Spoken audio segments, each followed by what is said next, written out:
Pinalibutan ng mga pulis ang isang lalaking nakahandusay sa gilid ng kalsada sa San Pablo, Laguna.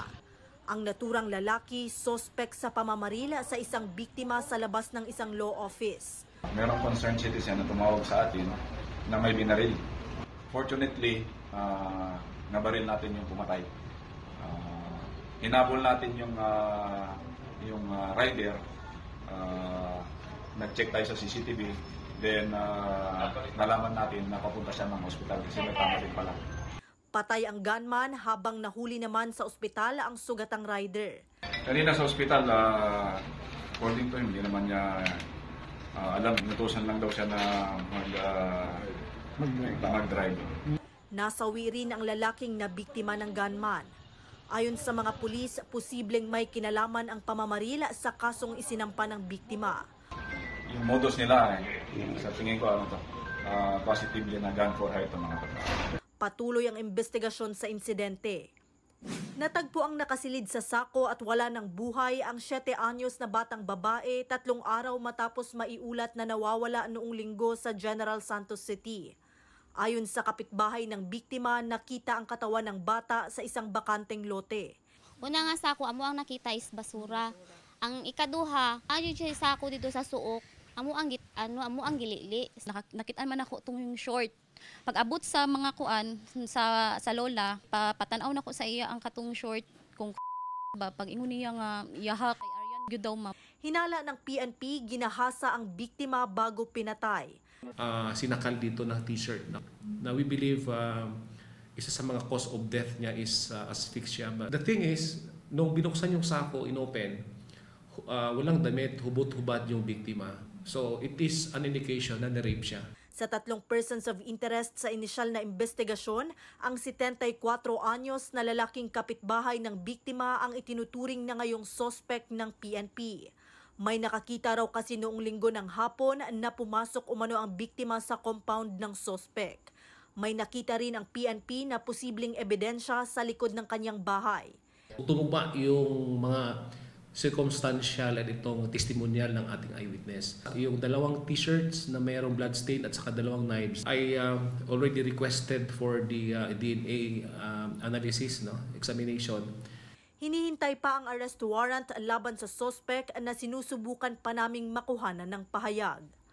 Para sa GMA Integrated News, ako si Abby Caballero ng GMA Regional TV 1 Mindanao, ang inyong saksi. 2015 nang pumutok ang mga ulat ng tanimbala o laglag bala modus na NAIA. Reklamo ng mga pasahero na biktima umano nito, tinamnan sila ng balang hindi naman kanila sa kakinikilan ng mga tauhan ng airport. Sa paglipas ng mga taon, ilang beses nang sinabi ng Department of Transportation, wala nang ganitong modus. Pero isang pasahero ang nagpost sa social media bilang babala sa publiko. Kwento ni Charity, biyaheng Thailand sila ng kanyang asawa nitong Enero nang tawagin sila ng mga otoridad sa final security check. Nakita kasi sa kanyang bagang isang balang nakaplastik. Gate ni Charity, hindi sa kanya ang bala. Mabuti na lamang daw at dala niya noon ang lisensya ng kanyang baril. Magkaiba po yung bala. Tsaka sabi ko, hindi pa ako gumagamit ng ganyang klaseng bala. Magaganda po yung bala ko. Sabi? Wala lang. Sabi niya, sige ma'am, wala namang problema, sabi niya. Pero may papirmahan lang daw sa akin to make it sure na cleared daw ako. Pinayagan naman sila mag-asawa na makasakay, pero bago raw ang insidente, may napansin na siyang kakaiba sa airport na mag-withdraw siya ng pera. Ang daming nagtatanong, naka-civilian sila. May bumabangga sa akin. Nilapitan ko yung asawa ko. Balik na naman nga ba ang mga insidente ng tanimbala sa mga airport? Ayon sa Office for Transportation Security, hindi raw. Giit ng Office for Transportation Security o OTS, posibleng kina Charity talaga ang nakitang bala. Automated daw ang pagsala ng mga gamit ng mga pasahero na dumadaan sa automatic tray return system na hindi nahahawakan ng kanilang screening officers. Kapag ka yung bag merong containing suspicious item, yung computer, yung machine na mismo ang magse-separate ng bag niya, and then that baggage will be subjected for baggage inspection. It's only the time na hahawakan niya ng baggage inspector natin. Lumalabas sa atin kasi nasa bag niya. Tanimbala is a thing of the past. Pero nanindigan si Charity na hindi kanya ang nakuhang bala. Hindi, kasi meron po kaming meron po kaming license. At the same time, sinong sirang ulong gun owner ang magdadala sa loob ng airport na naka-plastic pa yung bala? Anong gagawin ko doon?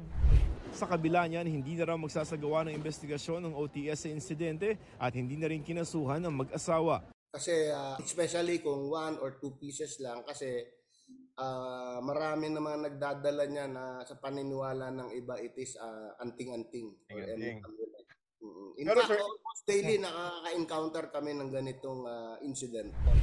Para sa GMA Integrated News, Joseph Morong, ang inyong Sa gitna ng mga nagmamadaling pagsakay at pagbaba ng mga pasahero ng LRT, ingat sa mga nagmamadali ring sumabay, mga ipit gang tulad ng 2 grupong hinuli ng mga undercover police ng Theft and Robbery Division ng Manila Police District nito lang 11 at 12 ng Marso.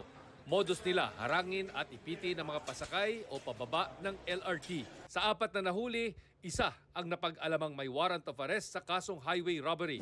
Nagpakalat tayo ng mga operatiba, yung tinatawag nating sekreta dyan. Ibiniblend natin ito sa ating mga kababayan para mas mabantayan natin ito mananakay ng LRT. Sa isa mismong undercover operation at tiyempuhan ang pagbiktima sa isang civil engineer na walang kaalam-alam noon na nadukutan siya. Nadukutan po ako sa LRT1 sa may Doroteo Jose. Papunta po ako sa trabaho ko. Isa po akong civil engineer. Mga bandang umaga po, rush hour, papasok po ako ng tren, tapos inipit po ako ng 2 lalaki. Pagsakay ko po, naka-headset po ako, tapos bigla pong namatay yung headset ko. Yun po pala nadukutan na ako. Isa pang Chinese national ang nagreklamo matapos mabiktima. Aminado mga sospek na pabalik-balik silang sumasakay sa LRT para makatsyempo ng biktima na kakapkapan at dudukutan. May gamit pa silang mga hand signals para ipaalam sa kasama kung saang bulsa dudukot. Tiyempo lang po, sir. Huwag nakapaan lang po. Naharangan lang po. Tapos? Habang inaharangan, may kumukuha po. Naharangan lang din po. Tapos, para makakuha kami ng pagkakataon. Marami rin po mga tao magsisiksikan din po. Ganun din po ang makakakuha kami ng timing na po yung bulsa nila, makapaan yung bulsa nila. Kabilang sa iba pang modus ang pandidistract tulad ng pagsasabing may dura, dumi o insekto sa iyong paanan. Payo ng mga pulis, maging alerto at huwag ilagay sa likod ng bulsa ang mga cellphone, gadget o wallet. Para sa GMA Integrated News, Chino Gaston ang inyong saksi. Dahil ito ang basketball game sa San Carlos City, Pangasinan na magkagulo ang mga manlalaro. Binugbog ng di bababa sa 12 tao ang player ng isang koponan. Nakisali na pati mga taga-suporta. Umawat naman ang mga kasamang player ng biktima pero wala silang nagawa sa dami ng nambugbog. Tumanggi magbigay ng pahayag ang mga nambugbog.